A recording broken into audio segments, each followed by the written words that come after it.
Good evening, and welcome to our continuing series, Explorations in Savitri. As always, with our beloved Alokbai. Namaste. Now, I'm told that today is the 99th exploration. Is it? And so, to celebrate it, I want to share with you Alok's inspiration. A new series, The Joy of Savitri. So I didn't know that the number we are touching a holy number. Yeah. And in this Joy of Savitri, we will cover many, many things because it opens us to such a wideness of Savitri. Subjects on love, subjects on beauty, subjects on nature. It's endless. Just the Divine Mother, Yeah, her advent. her advent, yes. I think there is no greater joy for earth than to have the embodied divine walk upon it. That's how I look at it. Yes. And I also feel there is no greater tragedy than to see the embodied divine vanish from our eyes. To those who are sensitive enough, of course, much of the world doesn't recognize, and that's okay. It doesn't matter. But there cannot be any greater tragedy. Mother speaks of this that throughout the 30 years that she lived in Pondicherry with Sri Aurobindo's physical presence, she says there was such a sense of solid security. She said, I had to do nothing. Just whatever came, the whole ashram, everything was growing up. I just had to tell him. That's all. Yeah. And he would not say anything much, but she knew it's all done. Then she says that later on she had to do both the roles. Though she is in contact fully with Sri Aurobindo, inwardly. Yes. But outwardly, because people do not know, so she had to play both the roles. When Sri Aurobindo is in his physical body, countless letters people would write to Sri Aurobindo. Yeah. And then things changed because now they didn't know Sri Aurobindo is right there, more accessible. Yeah. But we want somebody very human, tangible. Yeah. So she had to play both the roles of, Sri Aurobindo and the mother. And it must have been a very difficult moment. Yesterday I heard the most beautiful recounting of an experience that mother said she had never met anyone with such humility as Sri Aurobindo. And since she said that, every day in his room they put the flowers of humility. Oh. Never missing a day. It continues today. And this humility combined with tremendous power. Yes. That also she mentions when a sadhika passed away who was very prone to anger and everything. She asked Sri Aurobindo that what happens to those who leave their bodies here? And Sri Aurobindo simply said, look. And then she saw that her forehead, there was Sri Aurobindo's symbol. And then Sri Aurobindo's voice saying, they come straight to me. And then the mother, for a moment, she says, I knew, but still I asked him, even this? Because she was known for a very bad temperament. Very moody, very anger prone. Even this? And Sri Aurobindo said, yes, it is unconditional. Yes. Yes. And then she recounts, she says, she couldn't imagine that anyone, and she further continues, regardless of their state during the time of death. Oh. Yes. Which would mean, and she specified, even if somebody had committed, let's say, suicide, there have been instances. Yes. Regardless of the state at the time of death, he would come straight to me. And then Champak Lalji, when he recounts this is from the mother's, she recounts it. It's there in the agenda. Yeah. Then when Champak Lalji notes this incident, He doesn't note the whole detail except that, mother said this. And then he says, we had heard about Kashi in India, and this is the modern Kashi that Aurobindo has created. So Kashi, it is believed that it's the land of Shiva, and whoever dies there goes straight to heaven. Not heaven, but to his abode, which is obviously much greater. And so he says that this has been created. I read recently where Sri Aurobindo had written about those who take up the yoga. And he says, there are many who stumble along the way. And then he says there are some who don't achieve anything. But he said they have prepared themselves for the next life. Yes. In fact, sometimes as today we were, discussing this, some people, I met someone today morning, and how very early somebody's life, he was recounting how he had some remarkable experiences. I mean, experiences which I'm sure yogis will die for having those experiences. Clear-cut experiences, the first experiences of actually the fourth dimension, which Mother speaks of, that you cannot understand spiritual life unless you have experienced fourth dimension. You can't, physicists grapple over this, that how to explain fourth dimension. Because in fourth dimension, you are inside and outside together. It's an impossibility, but it's possible in fourth dimension. And he had this experience. It's a rarest mystic experience of seeing yourself in everything. And then, of course, the descent, the liquid flowing through the spinal column, the pressure of the force, and the vast eye extended in heaven, as Aurobindo light, all these things. But then the difficulties which come up in life, in nature, and people often wonder how to make sense of it. Well, the first part is because in the past life there has been already a preparation, so you start from a tremendous vantage point. And if one were to lead only a spiritual life in the traditional way, then one would not bother about anything else. Every mystic had very challenging outer life. Very challenging. But because in this yoga, sooner or later, the stress is on change of nature, that the difficulties come up. Which includes things like attachment, which includes, things in our outer life, things that are happening around you, and people, that's where people begin to flounder, stumble, as you said. Because inner experiences, just imagine. Yes. Often they are given initially.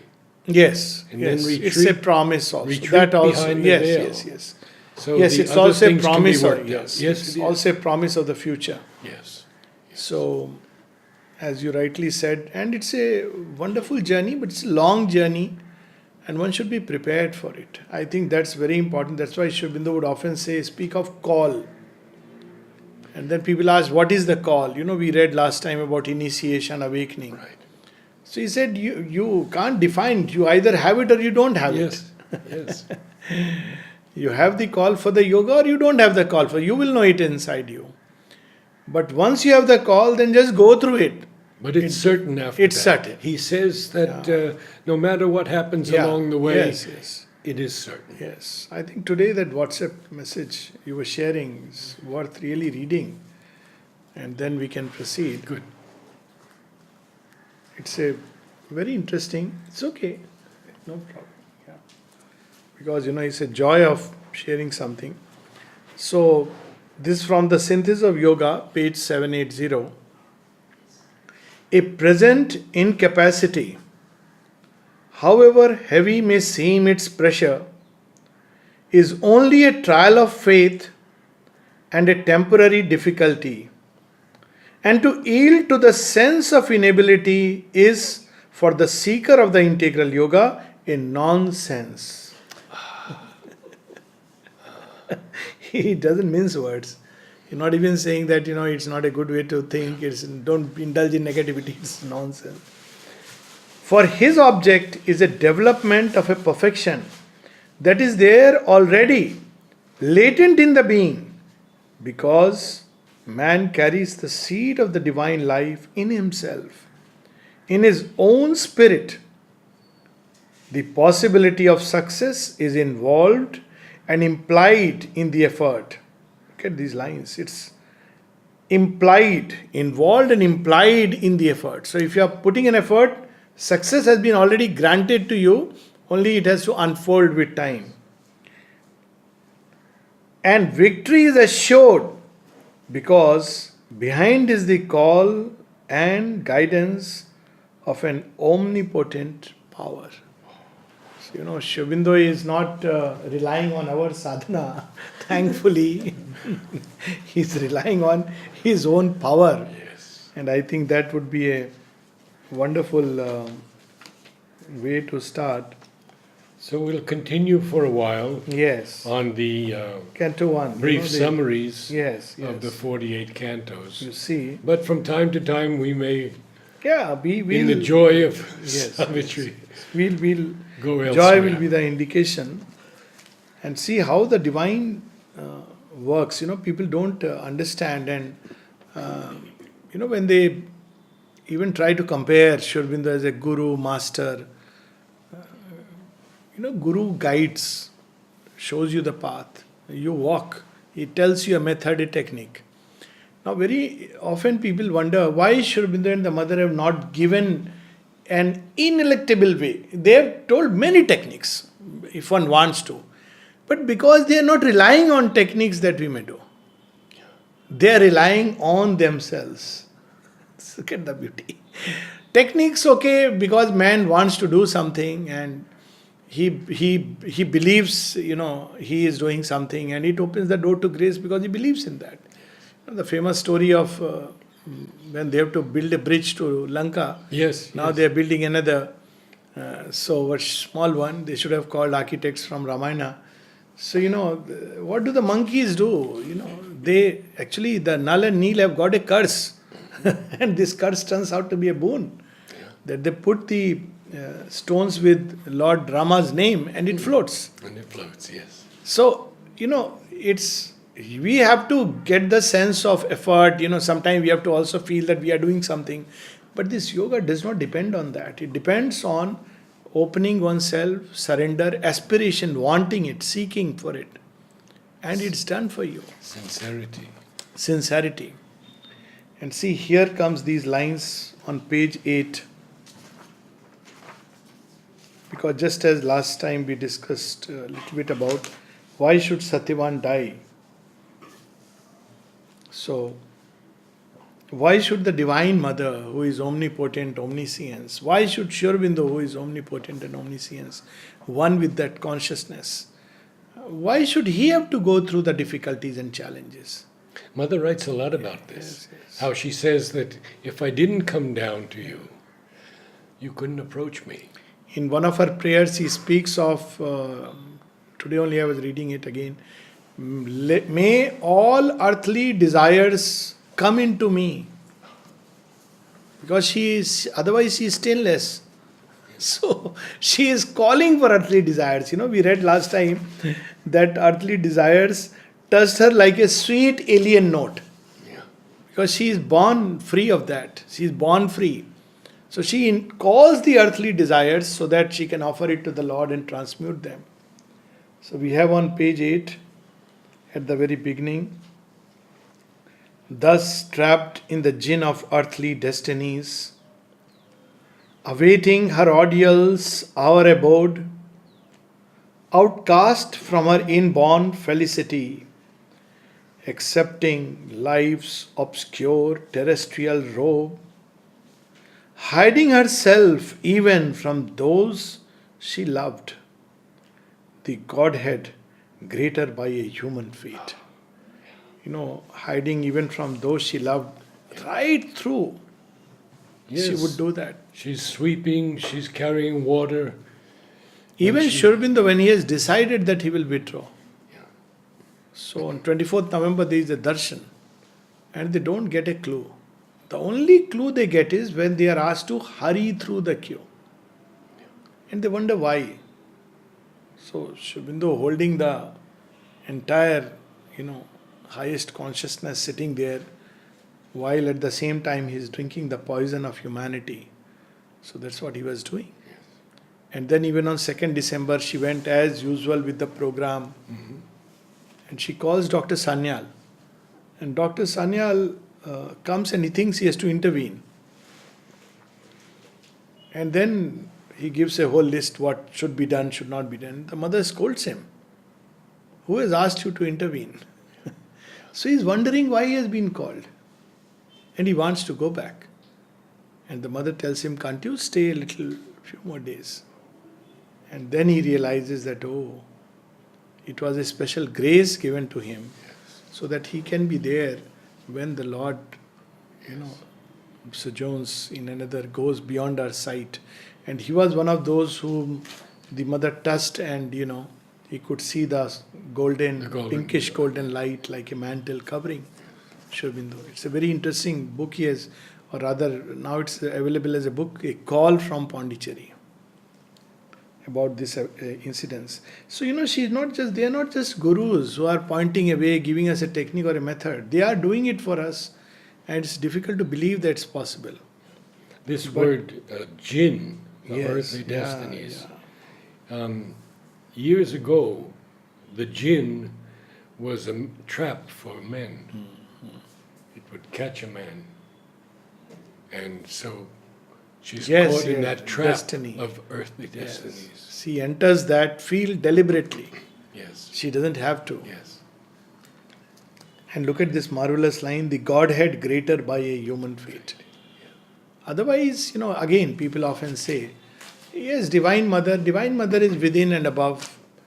So recently I was sharing this with someone and I said, don't get into this illusion. Yes, Divine Mother is within, above, Universal Mother. But then when she takes a human form, comes as an avatar, as the individual mother, she is all of that, the transcendent and the universal. But the door to transformation opens through her. Yes. Otherwise, yes, great yogis have celebrated their relationship with the Divine Mother. That's a different story altogether. Sri Ramakrishna, Ram Prasad, many others who have, So, but we must know that the Godhead greater by a human fate.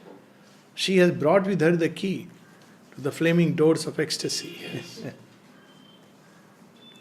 A dark foreknowledge separated her from all of whom she was the star and stay. Too great to impart the peril and the pain. In her toned depths she kept the grief to come. Now comes these lines. Yes. As one who watching over men left blind takes up the load of an unwitting race. So even people don't know that she has taken up the load and continues to take it. So many instances, where people went and some astrologer has said somebody's lines that I'm going to die young or things like that, and she would hold and concentrate and say, it's gone. It's an old formation. Gone. Harboring a foe, whom with her heart she must feed. Unknown her act, unknown the doom she faced. Unhelped she must foresee and dread and dare. So this is the Divine Mother's work. And then, of course, Aurobindo describes, we don't realize how many things happen in our life. Only that is allowed which is necessary for our progress. Many things are taken away, which we don't, she creates the path free of obstacles. But some are needed because that's a challenge to the soul. That's a free choice we have to make. Certain attachments, we are the ones who have to. But even that, you see, one of Aurobindo's first encounters in Alipur jail. So, see how the divine works. So he says, why I have been brought here. He says, even I had my periods of doubt. And then he says, I had asked for your protection only for this work of the country. And then he hears a voice, wait and see. And then slowly Sri Krishna reveals to him the secret. And then he realizes and says so beautifully, the bonds that I could not break myself, he came and broke it for me. But that is Sri Aurobindo, because he could surrender and say, gratitude, O Lord, thou hast broken the bonds. But we cry. And we can say that he is breaking the bonds Yes, for yes, us. yes. So we have to take it in that spirit. Yes. So she takes up the burden. The long foreknown and fatal morn was here, bringing a noon that seemed like every noon. For nature walks upon her mighty way, unheeding when she breaks a soul, a life. Leaving her slain behind, she travels on. Man only marks, and God's all seeing eyes. So, another very beautiful, see, there are so many beautiful sutras in Savitri. For instance, this idea that God sees everything, God knows everything, is so wonderful. That means not a single effort, not a single pain, not a single struggle ever goes waste. He has watched over it and is documented. In the Christian tradition, they have a saying, not one sparrow is forgotten. Yes. Not one sparrow. Wow. And you see here, this is so interesting because we see the long foreknown and fatal morn was here. We don't know anything about this Yes, fatal morn yes. yet. We don't know that it's long foreknown. He keeps that behind Yes, for a while. yes. That is the epic part of it. Yes. But it's beautiful that how there is the story of a lady who was very almost uncouth, and she could get angry and sometimes speak to the mother. Not the first one of whom I was speaking. Yes, yes. I mean, so there are quite a few. So, Cooks also. yeah. But this lady, when someone asked mother, why do you give her so much love, so much, she doesn't value it. So mother had this to say, my child, you don't know how much she has suffered and struggled in her previous life. She had foreseen it. And so she was the recipient of a very special grace. Now, of course, it was up to her how she uses it. That's where the human part comes, our effort, that, when the grace comes, Yes. whether we receive it with joy and gratitude and faithfulness and surrender, or we simply keep complaining. But the divine doesn't forget. Another story is of Amrita. Mm. So, it is said that once when mother had come, as one of her vibhutis was Joan of Arc, and when she was at the stake, she wanted the cross, and nobody would dare to give anything like a cross to her, because they would note him, and he would also be next excommunicated, or there would be an inquisition set up. So Amrita was one of the priests at the time, and he quickly picked up a hay and made a cross out of it and just threw it into the fire. Now it's a small gesture, but the divine has noted it. Another very interesting story of God's all-seeing eyes is when a lady in the train heard so many things. People were speaking about mother and mother and mother. A group of devotees were coming. So when they were getting down, this poor person tells them that, see, I've been hearing all this you have been saying. I don't know whether I'll ever get a chance to see her, but from my side, can you take this money and give it to her? That was 1 rupee. So they went and gave it to mother. Mother kept her in her hands, kept the money, that 1 rupee in her hands for quite some time. She went into trance. And then she says, the divine will find it difficult to repay this. Yes. And the story of the postman, Postman, yes. who every month gave 1 rupee to mother. Month after month, year after year. 1 month it didn't come. And mother inquired. And then she sent the secretaries out to find out if that man was all right for 1 rupee.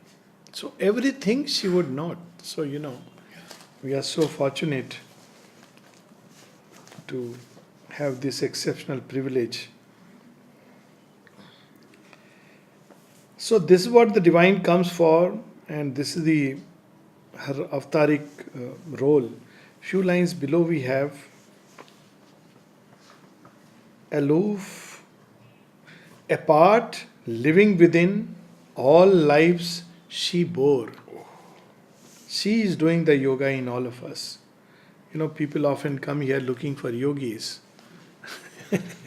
Then they downgrade and say, okay, sadhaks. Then suddenly they upgrade. Though they don't know whether they have downgrade or upgrade, when they suddenly find children all over.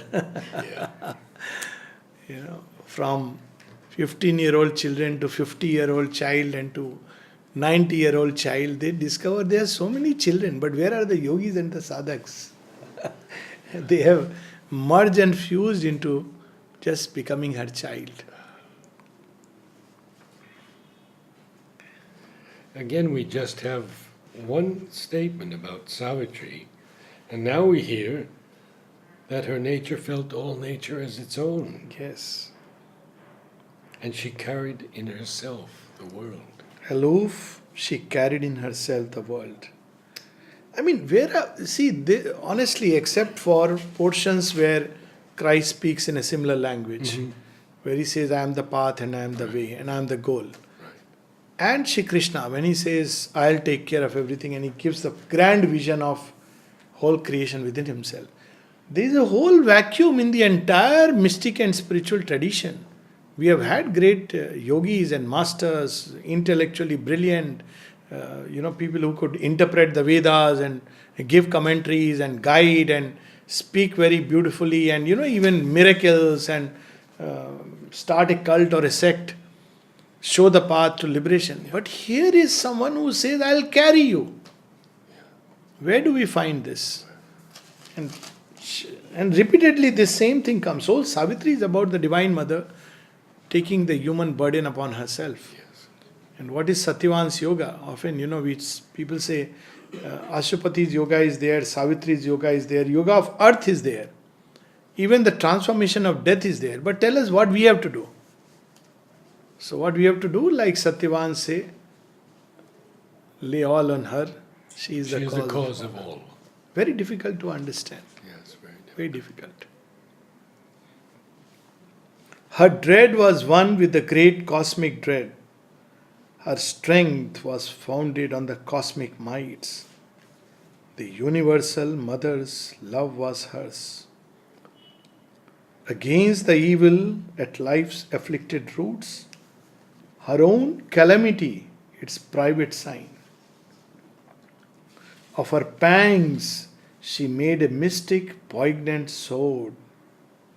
You see, this of her pangs, she had to go through many, many challenges. We have spoken about it. But look at one of the most difficult moments of mother's life. When she almost died, is not that famous incident where her thread was cut, etc. That was in Algeria. Yeah, that was in Algeria. But see, the biggest challenge for the divine is how to experience separation from the divine, which we experience as a natural and normal state. And we suffer because of that. And we don't even know that the real cause of her suffering is this separation. So she is the Divine Mother. How does she experience separation? So you see, when she goes away from Pondicherry for the first time when she has come, and after a 15-month stay she goes away. Read the very next prayer and you will wonder. Solitude, a harsh solitude. Why hast thou cast me away from the felicity? She experienced a darkness as never before. And often people ask this question, why the mother had to go away? Well, because she had to experience the most intense suffering that human beings can ever experience is of separation from the Lord. The problem is we are all the time experiencing this suffering, but we don't even know that this is suffering. Because that is the remedy, is the union. So what she did, she left her psychic being here. She speaks of that. And she says, I nearly died. Because, there was no other way. And then of course she comes back. So even this she had to experience in her life. Yes. Otherwise, there is no other way. So only when there is a embodied divine and physically there is the separation can she experience the pang.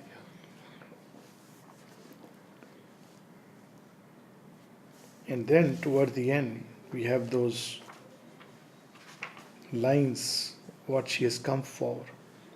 All came back to her, earth and love and doom.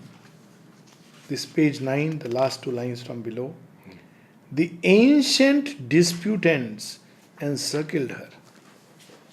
So, it seems humanity has become side thing. What I gather often that even if not a single human being were present near Mother and Aurobindo, still they would have done this yoga of transformation. And the mother says this in so many words, perhaps faster. Yes. So mother says that whenever the divine takes a human body, he takes it up to transform matter. And she says even if nobody recognizes him, he'll still do his work and go away. At least with Christ and Krishna, we know that very few people recognize their divinity while they were in the physical body. Even Aurobindo, actually people don't realize. See how many, if you see ashram inmates were there through the, before 1950, if I am not mistaken, around 250. And during the war there was an influx. Otherwise, hardly. Now we speak about, thousands of people world over and Savitri doing the round in the world. But at that point of time, very few. People had their own stories about Aurobindo and the mother. Yes. But very few were ready to take up this yoga. So she came back to her earth and love and dome. The ancient disputants encircled her like giant figures wrestling in the night. So on one side is earth, the other side is doom. And she is embodying the love and not justice. Yes. So that is the whole thing, that she has come to change the law of justice into the law of love. The Godheads from the dim inconscient born awoke to struggle and the pang divine.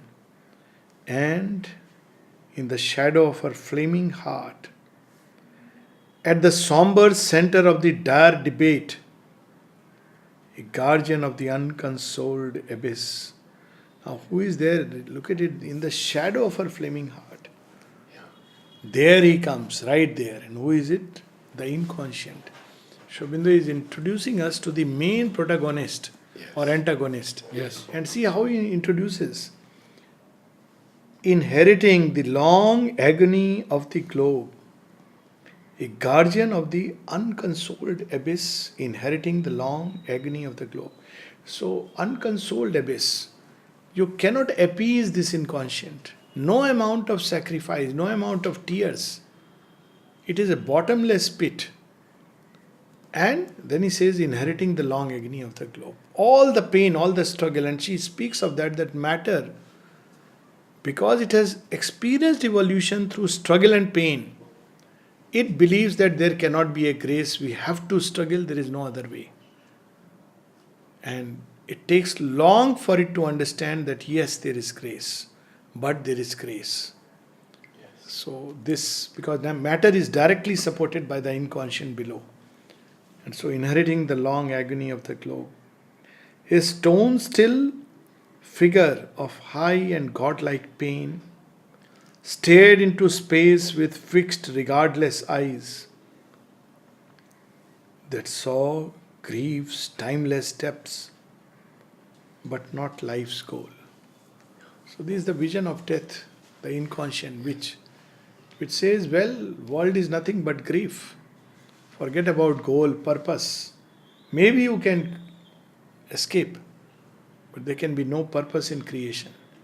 And when mother was said that, she says, when first time I came to know that there is a God who punishes us, and then she says, I don't want to do anything with that monster. Yeah. Yeah. Yeah. A God who punishes? And people have the temerity to say, Mother has punished you. Or spoken harshly to you. Harshly to you. Either they don't know the mother and her grace Yeah, people say that. Even I have heard it sometimes here. I have heard it. Mother's punishment. If mother were to punish, all of us will have to pack our bags and God knows where we'll find refuge. Return to dust. Return to dust or less than dust. Afflicted by his harsh divinity. So there is divinity even there, but which has become, a stone-like figure. Harsh, cruel, Yes. full of grief. So that is the image that the divine has assumed. An image which is full of tear and sorrow. Bound to his throne, he waited unappeased the daily oblation of her unwept tears. All the fierce question of man's hours relived. This sacrifice of suffering and desire earth offers to the immortal ecstasy began again beneath the eternal hand. So what can earth offer? All the desires that arise in it, and it wants the ecstasy, it offers the desire. The return is joy and suffering. Then it offers the suffering. So the divine says, now I'll do the offering on your behalf. And this explains the life of the avatars. I feel that in all the lives that have been written of Sri Aurobindo, because invariably there comes a leaning on the historicity, and there comes, a leaning on scholarly articles. I think this is missing. This missing the advent of the divine as an avatar. And if ever, say, is my way of understanding, if the life has to be written, it should start with a question answer Sri Aurobindo gave to a young disciple. I think it was Nagin Doshi, who asked him that, in this life you have come as avatars, what were you doing in other lives? So he speaks, we were then as vibhutis. What were you doing as vibhutis? Carrying on the evolution. Yes. Sir, can you elaborate what does it mean, carrying on the evolution? And Sri Aurobindo writes cryptically, it would mean writing the entire history of the world.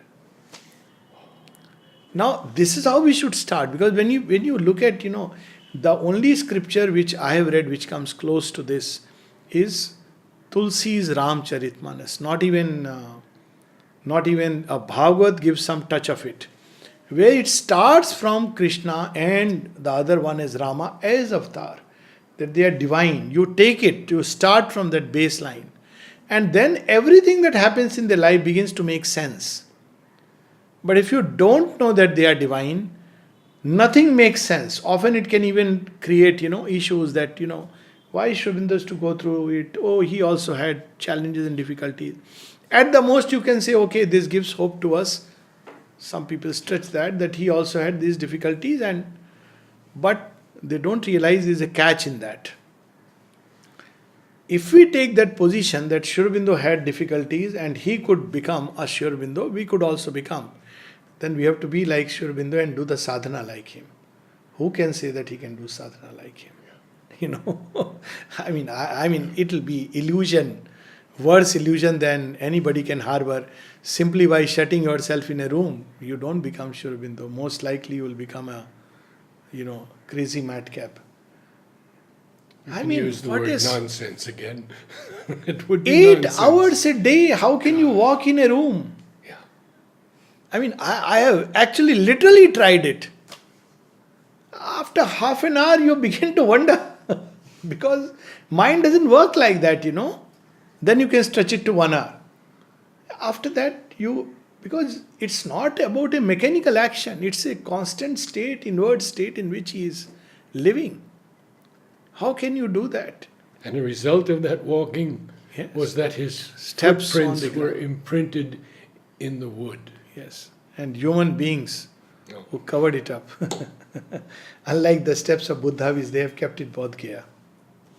Buddha also used to walk. And there are imprints which they have kept. So the older disciples were more wiser.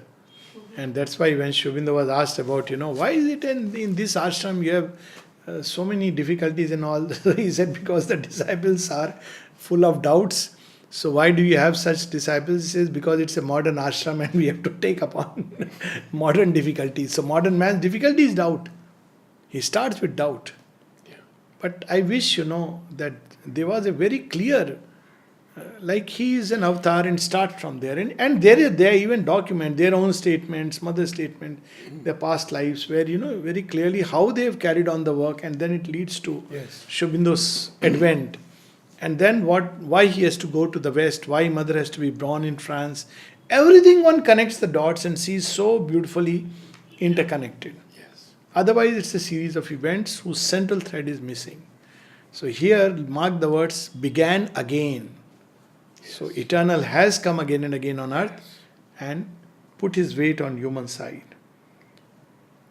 And then we can close with these last few lines. Awake, she endured the moment's serried march and looked on this green, smiling, dangerous world. Only Sri Aurobindo could describe it with an integral perfection. So, not one-sided view. This we see everywhere in Sri Aurobindo. Yes, it's a dangerous world, but it's also a smiling world. Both are together. So, Yes. and heard the ignorant cry of living things. Amid the trivial sounds, the unchanging scene, her soul arose, confronting time and fate. Looking at humanity, what they would have expected. They must be knowing us through and through. Yes.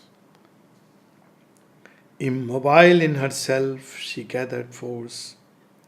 This was the day when Satyavan must die. I would like to close with something a few of us heard yesterday. This is not Sri Aurobindo Ashram. It is Sri Aurobindo's ashram. Wow, wonderful. Where did you hear this? Anyways, that's not important, but it's so true. In fact, there is a letter dictated to Amal Kiran, which Sri Aurobindo dictated, where he says, the ashram is Sri Aurobindo and Sri Aurobindo is the ashram. It is his physical body. And the whole extension is nothing else but his physical body. You want to share something? Yes. Aurobindo Sri Aurobindo city and Sri Aurobindo's planet. What? Yeah. Aurobindo Sri Aurobindo city and Earth Sri Aurobindo's planet. Wow. Yes, yes. So this is Sri Aurobindo's ashram. Auroville is Sri Aurobindo's city. Yes, of Yes, course. yes. And the earth is Sri Aurobindo's planet. This actually Yes. is the experience of Yes. Nidananda. Yes. Yes. Wow. What beautiful. Thank you.